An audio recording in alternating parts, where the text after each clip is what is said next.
เมตตาธรรมจากพระธรรมเสนาบดีรองเจ้าคณะภาค7เจ้าวาดวัดพระธาตุดอยสุเทพราชวรวิหารเป็นประธานที่ปรึกษาโครงการมีพระเทพรัตนานายกเจ้าคณะจังหวัดลำพูนเจ้าวาดวัดพระธาตุธริพุนชัยวรมหาวิหารประธานโครงการบูรณะโดยมีพระครูภาวนาโสภิตฝ่ายวิปัสสนาผู้ช่วยศาสตราจารย์ด็อกเตอร์เจ้าวาดวัดบ้านเหล่าพระเจ้าตาเขียวรองประธานโครงการบูรณะท่านที่จะร่วมบุญบูรณะได้ที่บัญชีวัดบ้านเหล่าพระเจ้าตาเขียวธนาคารธกสเลขที่บัญชี020188714 ติดต่อสอบถามร่วมทำบุญได้ที่พระครูภาวนาโสภิตเจ้าอาวาสวัดบ้านเหล่าพระเจ้าตากเขียวโทรศัพท์0969525159ได้ทุกวันนะครับก็เป็นส่วนที่จะได้ร่วมบุญร่วมกุศลในการบูรณะปิดทองพระเจ้าตาเขียวบูรณะปฏิสังขรณ์พระธาตุเจดีย์มงคลธรรมของวัดบ้านเหล่าพระเจ้าตากเขียวตำบลบ้านเรือนอำเภอป่าสร้างจังหวัดลำพูนเชิญท่านร่วมบุญร่วมกุศลเดินทางไปที่วัดหรือทำบุญทางออนไลน์ผ่านธนาคารธกสได้ก็อนุโมทนาสาธุกับท่านที่จะได้บูรณะปฏิสังขรณ์พระธาตุเจดีย์และพระเจ้าตากเขียวได้บุญได้กุศลโดยทั่วหน้ากัน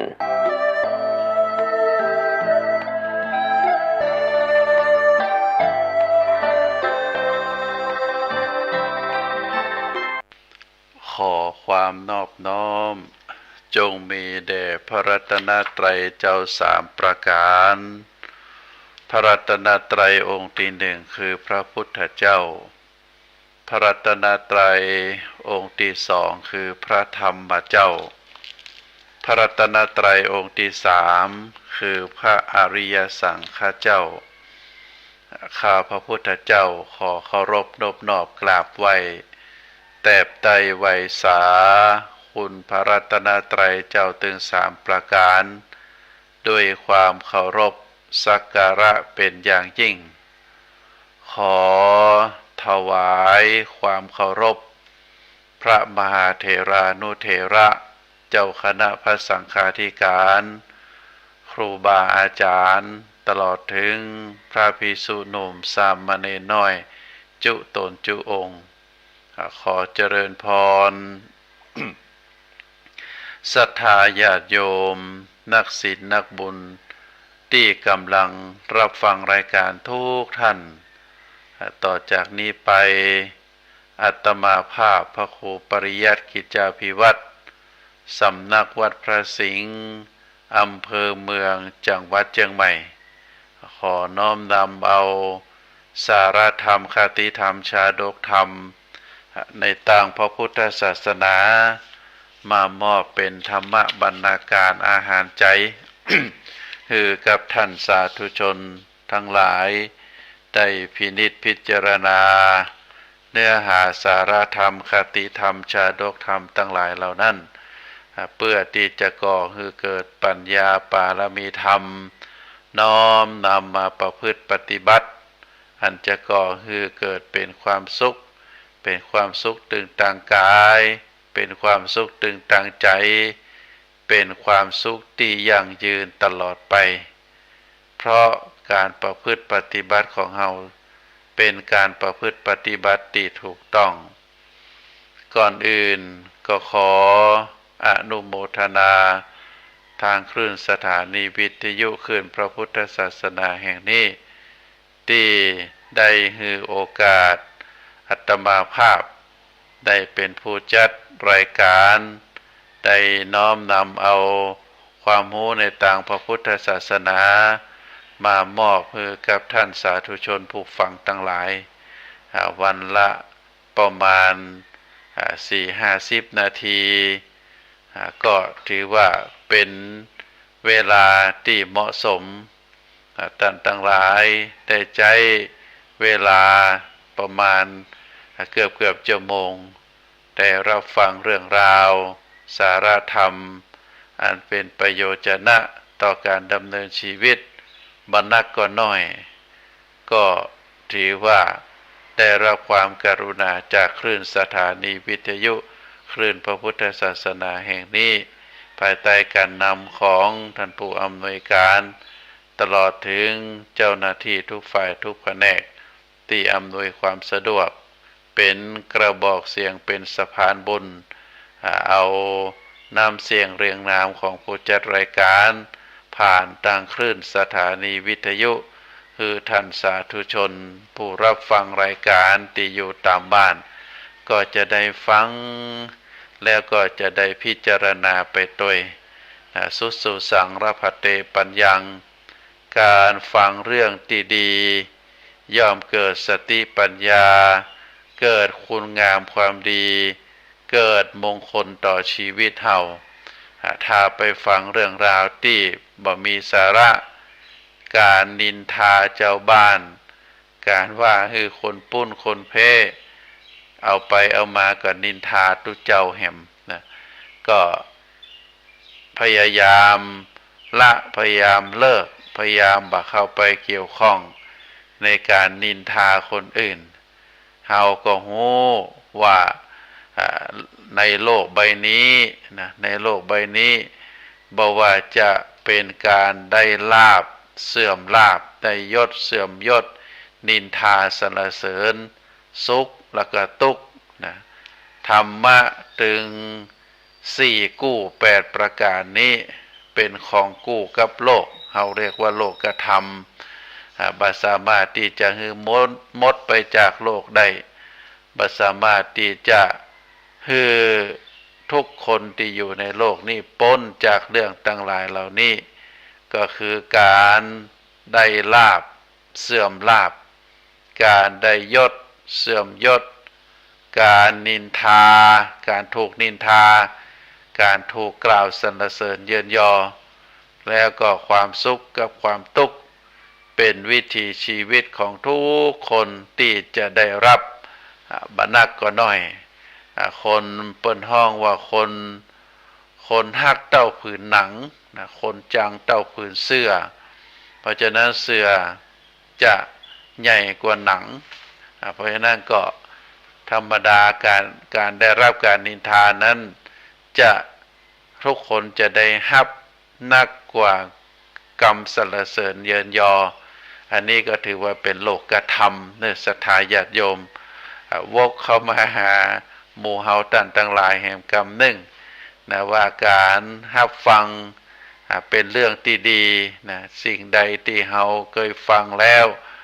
ยังบ่เข้าใจแต่ก็จะได้เข้าใจอันชัดเจนเรื่องใดที่ยังบ่เคยฟังก็ได้รับฟังนะเรื่องใดที่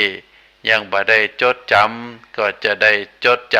ำเป็นประโยชนะอันเกิดจากการฟังเพราะชีวิตของคนเฮาเมื่อเกิดขึ้นมาแล้วสิ่งหนึ่งที่เฮาจะต้องทำชีวิตของเฮาหรือนำพาชีวิตของเฮาประการที่หนึ่งก็คือการก้าวไปข้างหน้า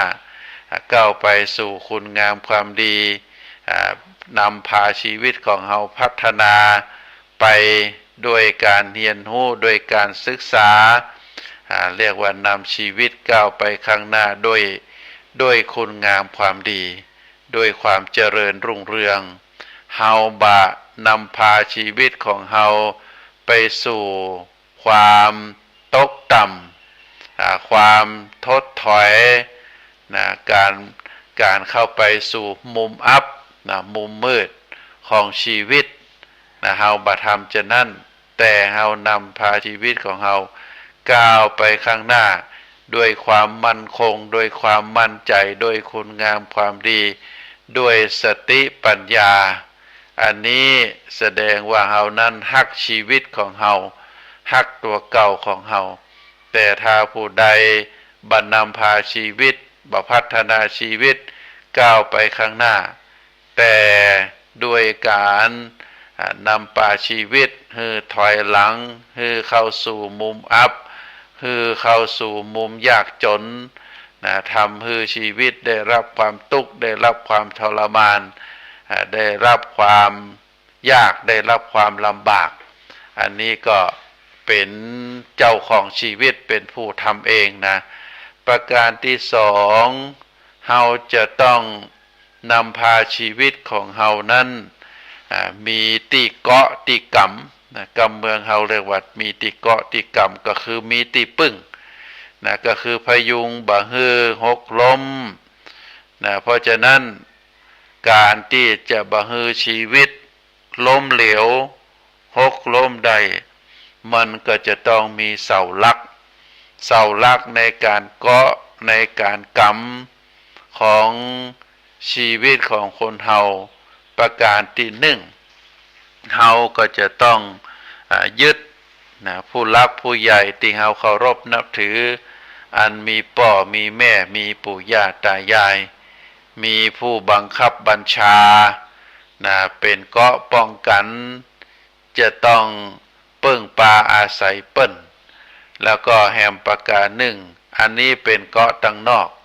เกราะตั้งในก็คือเฮาจะต้องใจรักธรรมคำสอนในต่างพระพุทธศาสนาคือเป็นผู้ที่มีจิตใจนะยึดเหนี่ยวโดยมีหลักธรรมในจิตในใจเป็นที่ยึดเหนี่ยวเป็นที่ยึดถือเป็นสรณะที่พึ่งนะเพราะฉะนั้นการที่เฮานำพาชีวิตของเฮาให้มีติเกาะติกำก็คือมีพ่อมีแม่มีปู่ย่าตายายมีพระสงฆ์องค์ข้าเจ้ามีผู้รักผู้ใหญ่ที่มีความเที่ยงธรรมเฮายึดถือเป็นที่เคารพรักเป็นสรณะที่พึ่งก็ถือว่าเฮานั้นได้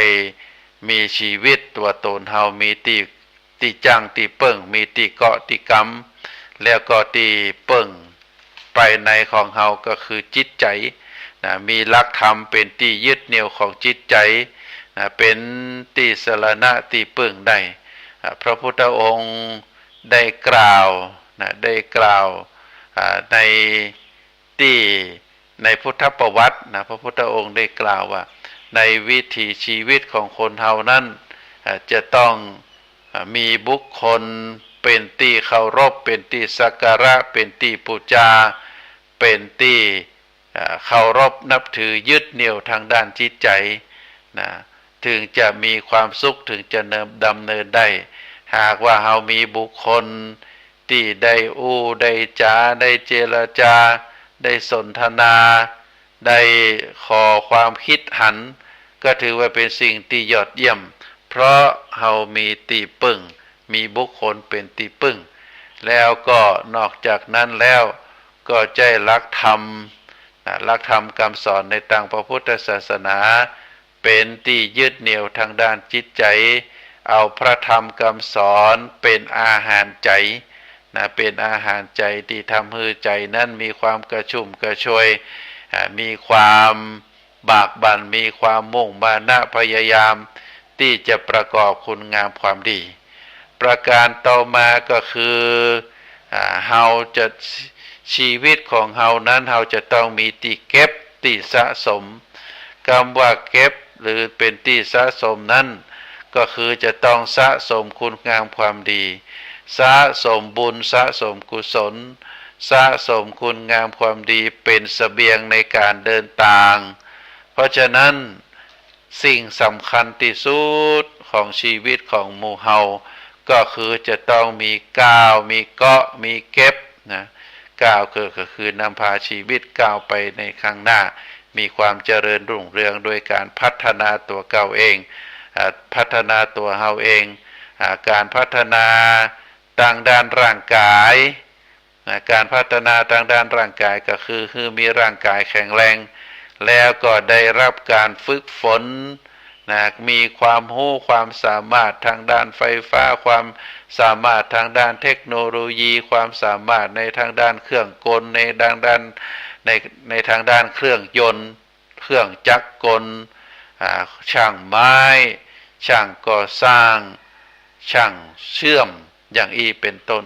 ทุกอย่างเหล่านี้ตลอดถึงภาษาบางคนภาษาได้หลายภาษาสามารถที่จะใจกำกำจากล่าวคือคนทั้งหลายมีความรู้มีความเชื่ออันนี้ก็ถือว่าเป็นการพัฒนานำพาชีวิตให้เฮาก้าวไปข้างหน้าทางด้านร่างกายส่วนทางด้านจิตใจของเฮาก็จะต้องทำคุณงามความดีนักขึ้นมีประกอบบุญประกอบกุศลคือมีความจำนวนนักขึ้นเพิ่มขึ้นอยู่ตลอดเวลาเราเรียกว่ามุ่งพัฒนาถึงด้านนอกด้านในด้านนอกก็หมายถึงร่างกายด้านในก็หมายถึงจิตใจที่จะนำพาชีวิตของเรามีความเจริญก้าวหน้าเกิดมาเป็นคนต้องทำความดี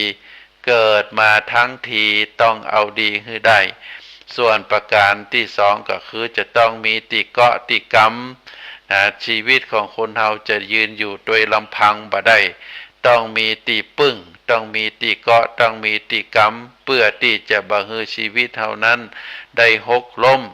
สิ่งที่เป็นที่พึ่งของเฮาก็คือประการที่หนึ่งก็คือผู้รักผู้ใหญ่อันได้แก่พ่อแม่ปู่ย่าตายายญาติพี่น้องหรือไผก็แล้วแต่อาจจะเป็นผู้บังคับบัญชาหรือเป็นนักปราชญ์เจ้าบ้านที่เฮาเคารพนับถือได้ไปสนทนาได้ไปได้ไปเสาะแสวงหาความรู้แลกเปลี่ยนความรู้อันนี้เฮาถือว่าเป็นที่พึ่งเป็นที่เกาะนะประการต่อมาก็คือจิตใจของเฮาก็จะต้องใจรักธรรมเนอะใจศีลทานภาวนาศีลธรรมภาวนาเป็นที่ยึดเหนี่ยวเป็นที่ยึดถือของจิตของใจแล้วก็ประการที่สามชีวิตของเฮาก็จะต้องเก็บสะสมสิ่งที่เฮาจะเก็บสะสมนอกจากทรัพย์สมบัติที่เฮาหามาได้โดยอาชีพสุจริตของเฮาโดยหน้าที่การงานที่ถูกต้องเก็บไปเป็นสัดเป็นส่วนส่วนที่หนึ่งก็คือสำหรับการเลี้ยงเข้าป่าอาหารคือได้กินอิ่มสำราญตามความประมาณตามความเหมาะสมประการที่สองก็คือเก็บไว้ในการต่อทุนทรัพย์สมบัตินั้นจะต้องมีการลงทุนทางด้านทรัพย์สินทางด้านค้าขายประการที่สามก็จะต้องเก็บรักษาไว้เมื่อข่าวเจ็บไข้ได้ป่วยก็จะต้องเอาทรัพย์สินเหล่านั้นมารักษาประการที่สี่ก็จะต้องสงเคราะห์เรียกว่าสงเคราะห์คนใกล้ชิดอันได้แก่บุตรภรรยาสามีคนที่อยู่ในบ้านเดียวกันก็จะต้องมีทรัพย์สมบัติในการสงเคราะห์อนุเคราะห์ตลอดถึงญาติพี่น้องปู่ย่าตายายเป็นการอนุเคราะห์สงเคราะห์แบ่งเป็นสัดเป็นส่วนอันนี้เรียกว่าเก็บสะสมทรัพย์สมบัติในส่วนที่เป็นข้างนอกกายส่วนทรัพย์สมบัติภายในอันได้แก่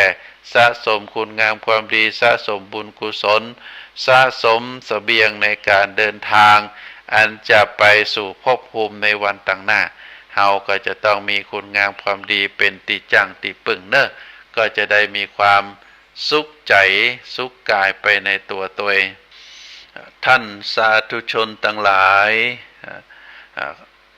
ข้อความที่อาตมากำลังจะต่อไปนี้เป็นข้อความที่ปรากฏอยู่ในหนังสือธรรมบทนะหนังสือธรรมบทนั้นเป็นหนังสือที่ได้เอามาจากพระไตรปิฎกครูบาอาจารย์ได้จัดเป็นหลักสูตรในการทำการเรียนของพระสงฆ์องค์ข้าเจ้าในหนังสือธรรมบทภาคที่สี่ทั้งหมดมี8เล่ม8ภาคด้วยกันมีข้อความที่เป็นธรรมะอันหนึ่งเปิ้นได้กล่าวไว้ว่าผู้มีปัญญาคุ้มครองธรรมคำว่าผู้มีปัญญาคุ้มครองธรรมในตรงนี้พระพุทธองค์ได้ตรัสพระพุทธภาษิตว่าบุคคลที่ตัดสินความโดยผุนพลัน บ่าชื่อว่าเป็นผู้ตั้งอยู่ในธรรมส่วนผู้ใดเป็นบัณฑิตวินิจฉัยข้อความตึงสองได้ถูกต้องว่าอันอย่างเป็นคดีอันอย่างบ่เป็นคดีแนะนำคนทั้งหลาย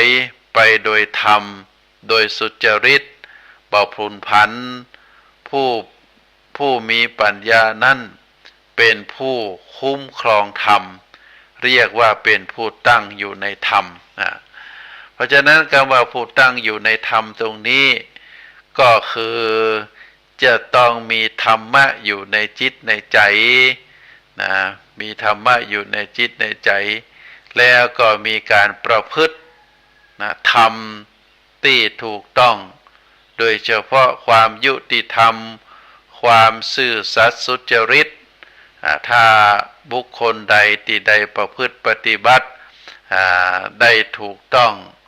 บุคคลนั้นชื่อว่าเป็นผู้ตั้งอยู่ในธรรมโดยเฉพาะผู้ที่ทำหน้าที่การวินิจฉัยความเป็นหน้าที่ของผู้พิพากษานะการวินิจฉัยความเป็นหน้าที่ของผู้พิพากษากระทำในนามของพระเจ้าอยู่หัวหรือพระมหากษัตริย์ผู้ที่ได้รับแต่งตั้งเป็นผู้พิพากษานั้นเป็นผู้ที่เป็นที่ไว้วางพระราชฤทัยของพระมหากษัตริย์ในการทำหน้าที่แทนพระองค์เมื่อรับคดีไว้แล้วถ้าวินิจฉัยตัดสินความโดยผุนผันบากไตรตรองโดยดีทำคนผิดคือถูกทำคนถูกคือผิดอย่างนี้เราเรียกว่าบัตรตั้งอยู่ในธรรมผู้พิพากษา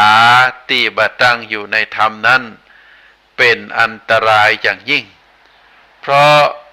โดยตำแหน่งแล้ว ชื่อว่าเป็นผู้รักษาความยุติธรรมถ้าผู้รักษาความยุติธรรมบ่ยุติธรรมเสียเองประชาชนเจ้าบ้านธรรมดาสามัญทั้งหลายจะไปพึ่งไผทำนองเดียวกันถ้าผู้พิพากษาสันติราษฎร์ผู้พิพากษาสันติราษฎร์ก็หมายถึงตำรวจหรือผู้รักษากฎหมายทั้งหลายถ้าผู้พิทักษ์สันติราษฎร์เบียดเบียนราษฎรอย่าเองราษฎรทั้งหลายก็บ่ฮู้จะได้ไผมาช่วยพิทักษ์รักษาอันนี้เป็นเรื่องปัญหาของสังคมปัญหาของความยุติธรรมในสังคมเพราะฉะนั้นสิ่งที่ทำให้ผู้พิพากษาเสียความยุติธรรมที่มองหันกันชัดอยู่อย่างหนึ่งก็คือสินบนเมื่อกินสินบนของฝ่ายใดฝ่ายหนึ่งตราช่างแห่งความยุติธรรมก็เริ่มเอียงเพราะฉันทาคติลำเอียงเพราะชอบในผู้ที่ฮือสินบนส่วนผู้ที่บ่ได้ฮือสินบนก็กลายเป็นฝ่ายต้องรับเคราะห์กรรมทั้งที่เป็นตัวเองนั้นเป็นฝ่ายถูกผู้พิพากษาบางคนก็ลำเอียงเพราะบ่ชอบฝ่ายใดฝ่ายหนึ่งบางคนก็ลำเอียงเพราะกลัวอำนาจอิทธิพลของฝ่ายใดฝ่ายหนึ่งและบางคนก็ลำเอียงเพราะความหลงหรือความหู้บ่เท่ากันผู้โลภอยากได้ในสินบนและผู้มีอคติ4ประการบ่ควรที่จะเป็นผู้ตัดสิน หรือบ่ควรจะเป็นผู้พิพากษาในวินัยสำหรับพระภิกษุพระพุทธเจ้าก็ได้ทรงวางระเบียบไว้เหมือนกันผู้ที่จะวินิจฉัยอธิกรณ์นั้น จะต้องเป็นภิกษุที่ปราศจากอคติ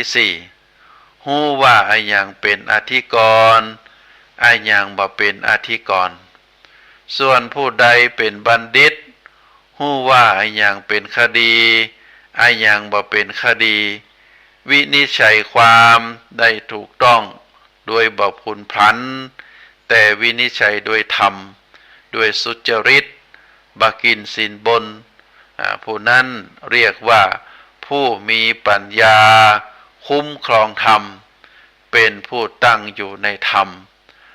รวมความแล้วท่านสาธุชนทั้งหลายผู้พิพากษาก็จะต้องมีธรรมะมีความสุจริตใจถ้าเป็นอย่างนี้ก็ได้ชื่อว่าได้ช่วยกันรักษาธรรมะไว้ในโลกช่วยกันคุ้มครองธรรมะและผู้ประพฤติธรรมบ่ฮืออธรรมมามีอำนาจเหนือธรรมะอันนี้ก็มีเรื่องเล่าในสมัยครั้งพุทธกาลนะมีพระภิกษุรูปหนึ่งนะมีพระภิกษุกลุ่มหนึ่งได้ไปเที่ยวบิณฑบาตในบ้านใกล้ประตูของเมืองสาวัตถีกลับจากบิณฑบาตแล้วก็เดินกลับวัดพระเชตวันต่างกลางพระนครพอดีมีฝนตกภิกษุเหล่านั้นก็จึงไปพักที่ศาลวินิจฉัยความได้ไปพักที่ศาลวินิจฉัยความกลางเมืองสาวัตถีได้หันพวกอมาตย์ผู้วินิจฉัยความรับสินบนทำเจ้าของทรัพย์บ่ฮือเป็นเจ้าของทำคนผิดฮือเป็นคนถูกคนถูกฮือเป็นคนผิดจึงคิดว่าโอ้เป็นกรรมนักเฮาเคยคิดว่าอมาตย์พวกนี้เป็นผู้ตั้งอยู่ในธรรมแต่ความจริงเป็นคนบ่มีธรรมบ่ได้ตั้งอยู่ในธรรมบ่ได้ประพฤติปฏิบัติธรรมเมื่อฝนหายแล้ว พระภิกษุเหล่านั้นก็มาเฝ้ากราบทูลเรื่องที่ได้ไปปะได้ไปพบตอบองค์สมเด็จพระสัมมาสัมพุทธเจ้าพระพุทธองค์ก็ได้ตรัสตอบแก่เหล่าภิกษุทั้งหลายเหล่านั้นว่าพวกอมาตย์ผู้วินิจฉัยตกอยู่ในอคติมีฉันทาคติเป็นต้นตัดสินความโดยผุนพลันบัตั้งอยู่ในธรรมส่วนผู้ไต่ส่วนความตัดสินความโดยละเอียดรอบคอบสมควรแก่ความผิดบุคคลนั้นผู้พิพากษานั้นชื่อว่าเป็นผู้ตั้งอยู่ในธรรมอันนี้เป็นข้อความที่พระพุทธองค์ได้ตรัสตอบแก่ภิกษุทั้งหลายเหล่านั้นเฮาจะหันว่าพระพุทธองค์นั้นเป็นพระบรมศาสดาที่ได้ยึดถือธรรมะเป็นหลักได้กล่าวได้สอนฮือแก่ภิกษุทั้งหลายตลอดถึงภิกษุภิกษุณีอุบาสกอุบาสิกาพระพุทธองค์แต่ละวันเมื่อพระศาสนาได้เจริญกำกุงรุ่งเรืองขึ้นภิกษุทั้งหลายเมื่อได้ไปหันเหตุการณ์ใดเหตุการณ์หนึ่งก็มักจะเข้ามากราบทูลถามเล่าความนั้นคือต่อองค์สมเด็จพระสัมมาสัมพุทธเจ้าพระพุทธเจ้าเมื่อได้รับฟังเรื่องราวต่างๆนั้นเฮาก็จะหันว่าพระพุทธองค์นั้นบ่ได้เอาความนั้นไปฟ้องพระเจ้าแผ่นดินอย่างเช่นเมืองสาวัตถีเนี่ยที่จริงแล้วพระราชาก็มีความสนิทสนมมีได้กราบทูลได้เลื่อมใสในพระพุทธเจ้าเป็นสรณะที่พึ่งแม้ว่าในเมืองมคธก็เหมือนเดียวกันนะเมืองมคธเมืองสาวัตถี หรือเมืองอื่นๆเมืองพาราณสีก็เหมือนเดียวกันก็มีพระเจ้าแผ่นดินได้มาเคารพเลื่อมใสในพระพุทธศาสนาก็ทำให้พระพุทธศาสนากังกุงรุ่งเรืองในเมืองทั้งหลายเหล่านี้ซึ่งเป็นเมืองใหญ่มีประชาชนเป็นจำนวนนักการที่จะทำให้พระเจ้าแผ่นดินได้มาเคารพนับถือในพระพุทธศาสนายึดพระพุทธพระธรรมพระสงฆ์เป็นสรณะที่พึ่งแล้วก็ได้กล่าวประกาศให้ศรัทธาประชาชนโดยเฉพาะประชาชนในเมืองของพระองค์ได้มานับถือพระพุทธศาสนาอย่างเรื่องที่ได้กล่าวมาพระพุทธองค์บ่เคยนำเรื่องทั้งหลายทั้งมวลไปฟ้องไปกล่าวกับพระเจ้าแผ่นดินเพราะว่าศาสนาพุทธนั้นเป็นศาสนาสันติภาพเป็นศาสนาที่ให้ความสงบพระพุทธองค์เมื่อเหล่าพระภิกษุทั้งหลายได้เข้ามากราบทูลได้เข้ามาทูลเรื่องต่างๆที่ไปหานมาพระพุทธองค์ก็จะตรัสธรรมะว่าคนนั้นจะต้องยึดธรรมะเป็นหลักเท่านั้นบ่าเอาเรื่องอื่นมาปะปนหรือถ้าเป็นเรื่องบางเรื่องพระพุทธองค์ก็ได้ตรัสอดีตการหรือกรรมที่บุคคลนั้นเคยกระทำมาในภายในชาติก่อนในภพภูมิก่อนก็ได้กล่าวว่าคนนี้ที่ได้มาได้มารับข้อกรรมก็เพราะว่าในอดีตชาติเคยทำกรรมอย่างอีมาพระพุทธองค์ก็ได้กล่าวอดีตชาติของบุคคลนั้นว่าแต่ก่อนนั้นไปเกิดในสมัยไหนพระพุทธเจ้าพระองค์ใดเกิดในเมืองไหนแล้วก็ได้กระทำกรรมอะไรยังกรรมจึงไล่ตันมาในชาตินี้ในภพนี้ก็เลยทำให้ได้รับกรรมอย่างอีเป็นต้นแต่ถ้าในส่วนที่ได้กล่าวได้อู้มาว่าภิกษุไปบิณฑบาตตอนไปนั้นไปตังนอกเมืองแล้วก็ขาปิกก็ปิกเข้ามาตังกลางใจเมืองสาวัตถีแล้วพอว่าฝนตกเมื่อพอฝนตกก็ไปลบอยู่ที่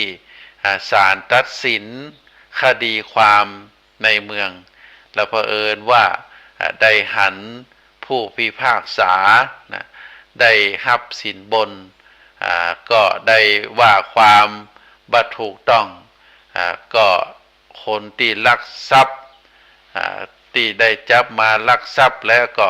ได้ทำให้พิพากษาให้เป็นผู้ที่ถูกต้อง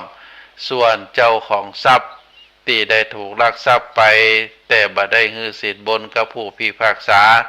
ก็ถูกตัดสินว่าเป็นคนผิดก็ทำให้เหตุการณ์ในครั้งนั้นเหล่าภิกษุทั้งหลายก็ได้กล่าวกันว่าเข้าใจเฮาหันว่าผู้พิพากษาอามาตย์ทั้งหลายเหล่านี้เป็นผู้พดุงไว้ซึ่งความยุติธรรมแต่จริงที่ไหนได้บาพดุงไว้ซึ่งความยุติธรรมก็ทำให้ได้เกิดปัญหาคาใจนะเมื่อได้เกิดปัญหาคาใจก็ได้มากราบทูลพระพุทธเจ้าพระพุทธองค์ก็ได้กล่าวว่าภิกษุทั้งหลายพวกอามาตย์ผู้วินิจฉัยตกอยู่ในอคติมีฉันทาคติลำเอียงเพราะชอบโทสาคติลำเอียงเพราะชังโมหคติลำเอียงเพราะหลงพยาคติลำเอียงเพราะความกลัวก็จึงทำให้ตัดสินด้วยความพลุนพลันแล่นบัดตั้งอยู่ในธรรมส่วนผู้ใดอามาตย์ผู้ใดหรือผู้วินิจฉัยผู้ใดผู้พิพากษาคนใดได้ไต่สวนตัดสินความด้วยความละเอียดละออมีพยานมีหลักฐานแล้วก็เป็นไปตามสมควรแก่ความผิดอันนั้นได้ชื่อว่าผู้ตั้งอยู่ในธรรม อันนี้พระพุทธองค์ได้ตรัสบอกแก่ภิกษุทั้งหลายเหล่านั้นก็เป็นสิ่งที่ถูกต้องท่านสาธุชนว่าเป็นสิ่งที่ถูกต้องก็คือผู้ที่จะเป็นผู้พิพากษาผู้ตัดสินคดีความหรือผู้พิทักษ์สันติราษฎร์ก็คือเจ้าหน้าที่ตำรวจทั้งหลายทุกผู้ทุกคนก็จะต้องเป็นผู้พดุงไว้ซึ่งความเป็นธรรมต้องตั้งอยู่ในธรรมแต่ถ้าเป็นผู้รักษาธรรมผู้ตัดสินคดีความธรรมแต่ว่าบัตั้งอยู่ในธรรมตกอยู่ภายใต้สินบนทั้งหลายบางทีก็ความยุติธรรมก็หายไปก็สิ่งที่ได้มาก็คือความลำเอียงคนที่ได้รับผลกระทบนักที่สุดก็คือเจ้าบ้านตาดำๆที่บ่มีทรัพย์สิ่งของคนทุกข์คนจนแล้วก็คนที่บ่มีการศึกษาเป็นสิ่งที่น่าสงสารเป็นที่น่าเวทนา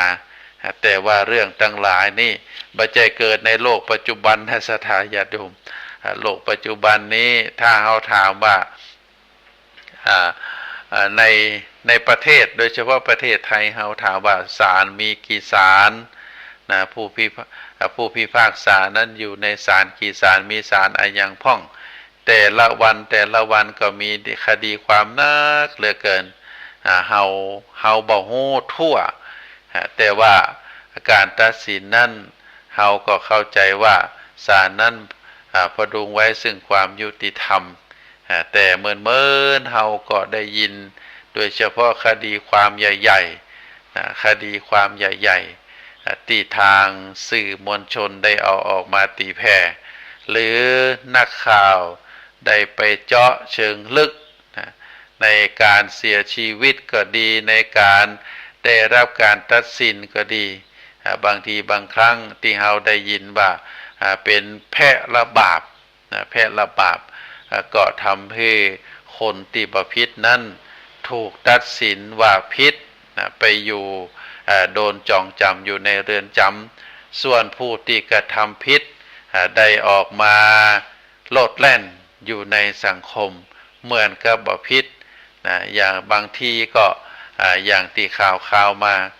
บางกรณีก็การขับรถไปจนกันผู้ที่ขับรถจนกับว่าเป็นคนบ่ผิดคนที่ถูกจนถูกเสียชีวิตไป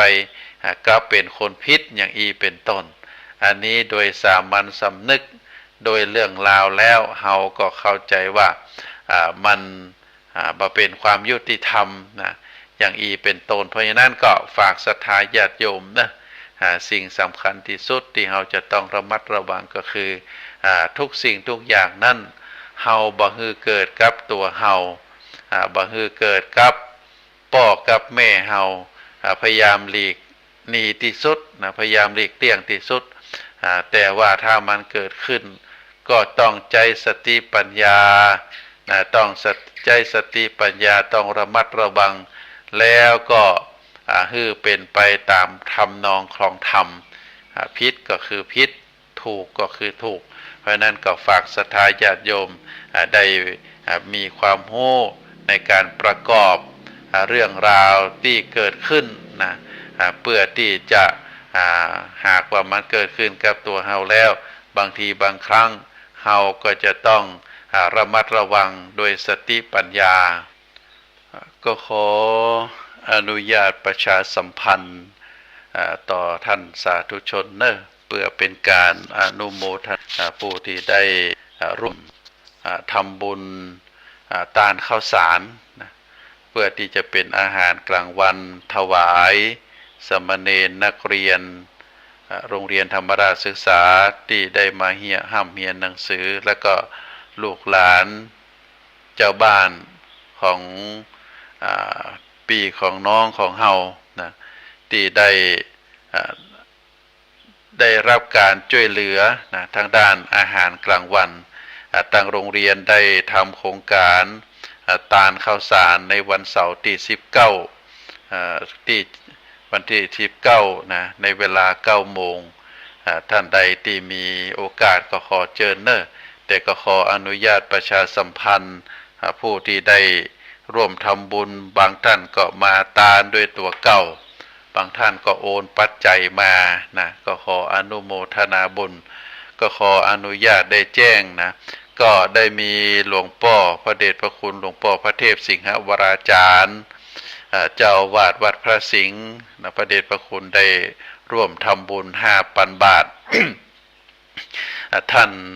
อาจารย์ท่านพระครูวิธานวรกิจนะได้ร่วมทำบุญปัน500 บาทพระครูวิทิตศาสนาธรได้ร่วมบริจาคจำนวน 1,000 บาทพระครูสุตตกัลยาณกิจ 3,000 บาทพระครูปลัดเดชกิติสัทโธ 3,000 บาทพระครูวินัยธรชัชวานชัยวัง 3,000 บาทมีหลวงพ่อท่านเจ้าวาดวัดสุงเมนจังหวัดแพร่1,000 บาทนอกจากนั้นก็ได้รับการแจ้งโอนปัจจัยมาสดๆร้อนๆก็คือคุณโยมจันเพ็ญคำโพธานะคุณโยมจันเพ็ญคำโพธาเป็นมหาอุบาสิกาวัดวาอารามต่างๆในเมืองเชียงใหม่ก็ไปร่วมทำบุญนะได้โอนปัจจัยมาจำนวน500 บาทนะได้รับเรียบร้อยแล้ว นอกจากนั้นแล้ว ก็มีคุณปวิตรีหล่อสุวรรณนะบริจาค 1,000 บาทนางนิพาพัฒน์ทองเงาบริจาค500 บาทคุณพัชรวัฒน์ทวีวุฒิรัตน์500 บาทนายวีรพงษ์ลังกาวงศ์บริจาค250 บาทคุณบัญชาศิษย์เก่าโรงเรียนธรรมราชศึกษาปี36 500 บาท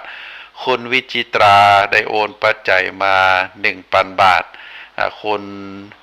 อริชาพัฒน์สุจันแสง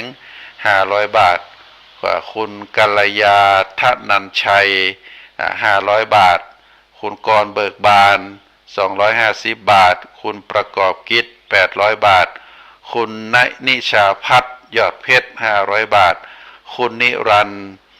259 บาทคุณจามารีมโนซอย500 บาทคุณภูมิพัฒน์เมฆอรุณ250 บาทคุณอดินันท์1,000 บาทคุณมายุรชัดณป้อมเพชร500 บาทคุณสันสินีกุลศรี500 บาทนายพงศักดิ์ตาคำเที่ยง500 บาท ศิษย์เก่าโรงเรียนธรรมราชศึกษาสิงห์18นะรุ่นสิงห์18 1,000 บาทท่านอาจารย์ท่านพระครูวิมลรัตนวัดนะวัดพวกจ้าง 1,000 บาทนายทัพกวีพิชวงศ์500 บาทคุณธนากร500 บาทนอกจากนั้นก็มีคนชนลดายุคตบุตร500 บาทเด็กหญิงพรปรียุคตบุตร250 บาท นายราชันดวงศิริ1,000 บาทคุณน้ำเพชรมณีวัน 1,000 บาทคุณพิมพ์ละพัฒน์โปธิ1,000 บาท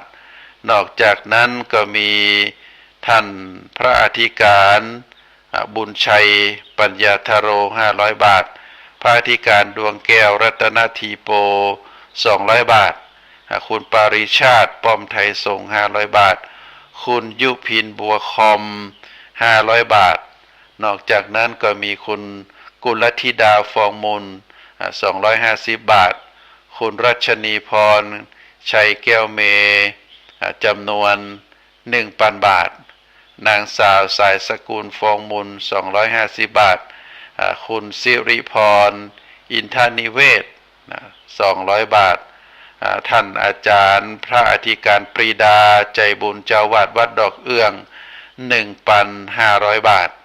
คุณพรทิพย์มูลบาวัน500 บาทคุณณัฐวุฒิชุ่มชูสุข500 บาทคุณสิริมาศจีนาวงศ์500 บาทพระมหานารากรยานังกุโร500 บาทคุณสุ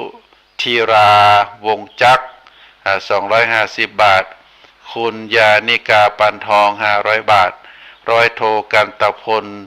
วิรัตเกษม299 บาทนอกจากนั้นก็มีคุณพรำ บุญสวนนะ4,000 บาทท่านพระครูปริยัตยานุพระครู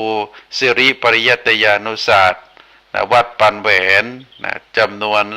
บริจาค 2,000 บาทแล้วก็เข้า1 กระสอบนอกจากนั้นก็มีสามเณรธรรมรักษ์คงทน200 บาทในอาทิตย์นอคมา 1,000 บาทนางชุ่มก่อนแสงนางสาววรนุชฟองมูล3,000 บาทนายเกรียงไกรทิพย์สมบัติจากกรุงเทพมหานคร 5,000 บาทคุณแม่มาลีคุณกัญจนาสุระอันนี้ได้นำข้าวสาร1 กระสอบ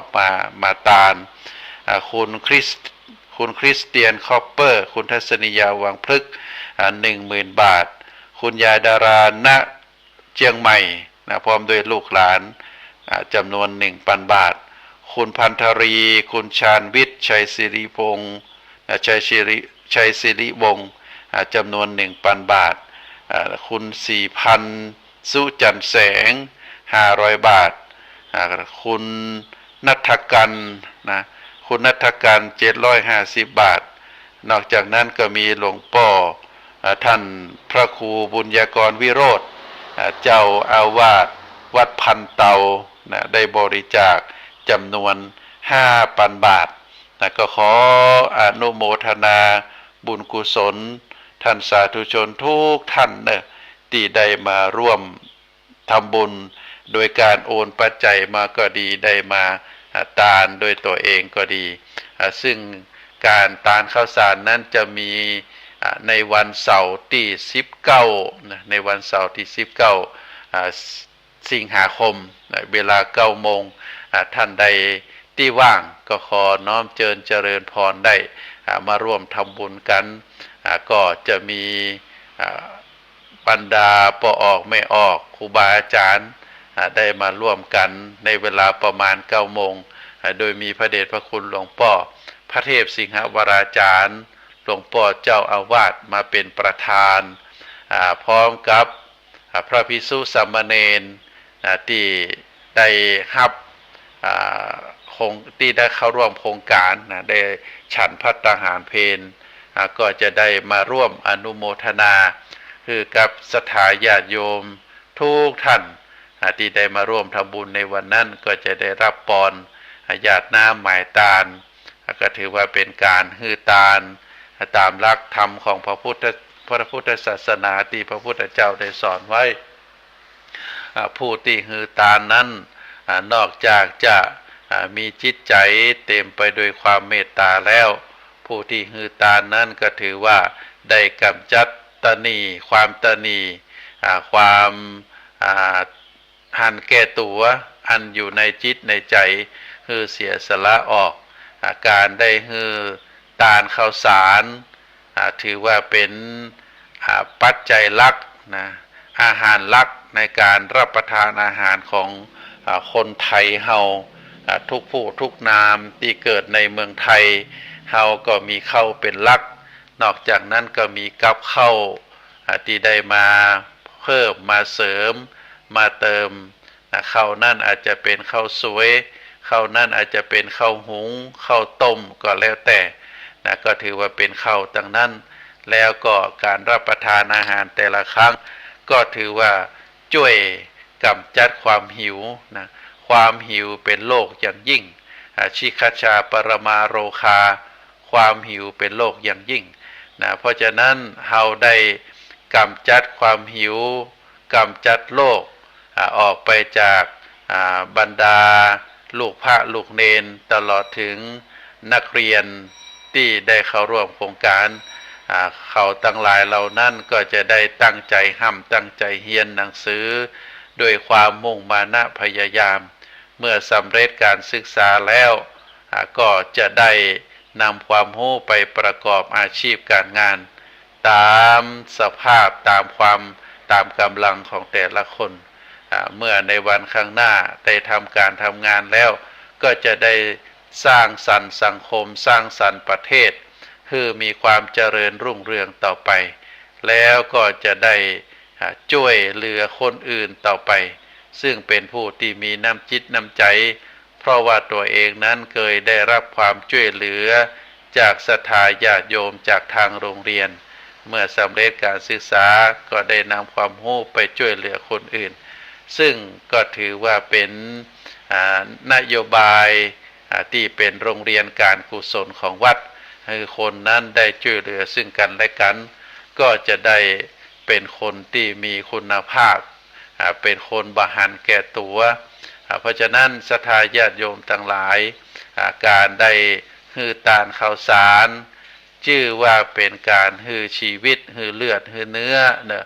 คนเฮาได้ทานข้าวมนุษย์เฮานั้นมีอาหารเป็นเครื่องหล่อเลี้ยงเมื่อทานอาหารเข้าไปแล้วอาหารเหล่านั้นก็จะแปลสภาพเป็นเลือดเป็นเนื้อเป็นกำลังคือเขาทั้งหลายเหล่านั้นดำรงชีพอยู่ได้ก็จะได้ห้ำได้เรียนหนังสือต่อไปก็ถือว่าเฮาได้เป็นคนที่มีความกรุณาเมตตาปราณีต่อลูกหลานเจ้าไทยของเฮาได้คือมีกำลังบังชาในการห้ำการเรียนต่อไปแล้วก็การที่เฮาได้ฮือตานข้าวสารโดยช่วยเหลือให้เขาเหล่านั้นได้กินได้บริโภคแล้วก็ถือว่าเป็นการฮือชีวิตฮือเลือดฮือเนื้อพลานิสงส์ตามที่ได้กล่าวฮือกับศรัทธาญาติโยมแล้วผู้ที่ฮืออาหารชื่อว่าเป็นผู้ฮืออายุฮือวันนะฮือกำลังฮือความสุขฮืออายุก็คือทำให้คนที่รับประทานอาหารนั้นมีอายุยืนยาวพระนิสงส์ก็จะปฏิพรย้อนมาหาเฮาผู้ฮือได้ฮือเป็นคนที่ได้กลายเป็นคนที่มีอายุยืนยาววันณะผ่องใสก็เหมือนเดียวกันเมื่อได้รับประทานอาหารแล้วอาหารก็จะแปรสภาพเป็นเลือดเป็นเนื้อไปบำรุงผิวพรรณฮือผ่องใสคนที่ขาดสารอาหารก็จะผอมแห้งแรงน้อยคนที่ได้รับประทานอาหารก็จะมีวันณะผ่องใสก็ทำให้อานิสงส์ผู้ที่ได้ฮือตานเข้าปากอาหารก็จะเป็นผู้ที่มีวันณะผ่องใสผิวพรรณผ่องใสดูจะได้ก็บักก่ายประการที่สามก็คือคือกำลังเฮามีชีวิตอยู่ได้ก็เพราะว่าเฮามีอาหารเลี้ยงเมื่อกินอาหารแล้วก็ทำให้เป็นคนที่มีกำลังแข็งแรงเนี่ยการเนี่ยงานได้เดินไปหั่นไปนี่ได้คนที่คืออาหารก็เป็นคนที่ได้เป็นคนมีกำลังวังชาแข็งแรง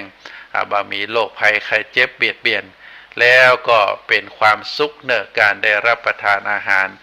ความเมื่อหายหิวแล้วก็จะกลายเป็นความสุขเพราะฉะนั้นความสุขเป็นความสุขตึงตังกายและก็ตังใจความสุขของเฮาในฐานะที่ผู้ฮือตานข้าวสารเฮาก็จะได้รับความสุขเป็นพลานิสงส์เป็นผลอันเกิดจากฮือตาน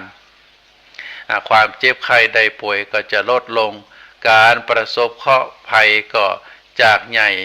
เคราะห์ภัยอันใหญ่ก็จะกลายเป็นอันน้อยก็จะได้หมดหายไปเพราะพลานิสงส์อันเกิดจากการฮือตานข้าวสารเพราะฉะนั้นก็ขอเชิญชวนศรัทธาญาติโยมเนอะใครมีเวลาก็มาร่วมได้แล้วก็ขออนุโมทนาบุญกับศรัทธาญาติโยมทุกท่านที่ได้ร่วมบริจาคตามที่ได้เอ่ยนามมาบางท่านอาจจะมาจ้าก็ยังบ่ได้เอ่ยนามเตื้อก็ขออภัยก็เอาไว้โอกาสวันหน้าก็จะได้มาประกาศอนุโมทนาแห่มสำหรับท่านที่ได้ร่วมกันบริจาคเมื่อท่านได้บริจาคแล้วจะได้ก็ขอส่งสลิปหรือแจ้งมาเนอะเพราะว่าจะได้ประกาศอนุโมทนาคือเทวดาได้ฮู้นะคือเทวดาประจำตัวท่านทั้งหลายได้รับทราบได้อนุโมทนาว่าเฮาได้สร้างบุญสร้างกุศลซึ่งทุกผู้ทุกนามนั้นมีเทวดาประจำตัวอยู่ถ้าคนใดเทวดาอนุโมทนาผู้รักษาบุญรักษากุศลยกมืออนุโมทนาสาธุแล้วก็ถือว่าเป็นพลานิสงส์เทวดาได้รับรู้ได้เป็นพยานในการทำบุญของเฮา แต่ถ้าผู้ใดบ่ได้ทำคุณงามความดีเทวดาประจำตัวหันหลังบางทีข้อหามยามซวยก็จะเข้ามาสู่เฮาทั้งหลายเพราะบ่มีภัยปัดเป่านะบ่มีบุญบ่มีกุศลบ่มีความเป็นสิริมงคลเกิดขึ้นกับชีวิตของเฮาอันนี้ก็ฝากศรัทธาญาติโยมได้พินิจพิจารณาถึงวาระสุดท้ายของการจัดรายการแล้วอาตมาภาพก็ขอนำรายการจากท่านสาธุชนไปก่อนไว้โอกาสหน้าเฮาได้มาพบกันแฮมเมื่อวันเวลาที่ดำเนินรายการก็จะได้เอาพระธรรมคำสอนมาฝากเป็นธรรมบรรณาการให้ท่านสาธุชนได้ฟังแล้วก็จะก่อให้เกิดความสุขใจความสุขอันเกิดจากการฟังธรรมะการได้ร่วมอนุโมทนาบุญถึงแม้ว่าเฮาบ่ได้บริจาคแต่เฮาได้ฟังชื่อคนที่เฮาได้ฮู้จักแล้วก็ยกมือสาธุได้อนุโมทนาบุญเฮาก็ได้บุญเหมือนเดียวกันทางโรงเรียนธรรมราชศึกษาก็จะได้ดำเนินการตามกระบวนการปัจจัยทุกบาททุกสตางค์ก็จะได้นำไปสู่อาหารกลางวันลงสู่อาหารกลางวันให้นักเรียนได้กินได้บริโภคสามเณรก็ได้ฉันเพลกันก็ถือว่าได้ดำเนินการตามวัตถุประสงค์บุญกุศลก็จะปฏิพรย้อนมาปกปักรักษาคุ้มครองคือคณะศรัทธาญาติโยมนักศีลนักบุญทุกท่านได้มีความสุขได้มีความเจริญนิราคาแคล้วจากทุกโศกโรคภัยพยันตรายทั้งหลายทั้งมวลเจริญโดยจตุรพิธพรชัยมีอายุวันนะสุขภาละปฏิภาณธนสารธรรมสารสมบัติรุ่งเรืองโดยลาภยศสุขสรรเสริญจงทุกประการเทิน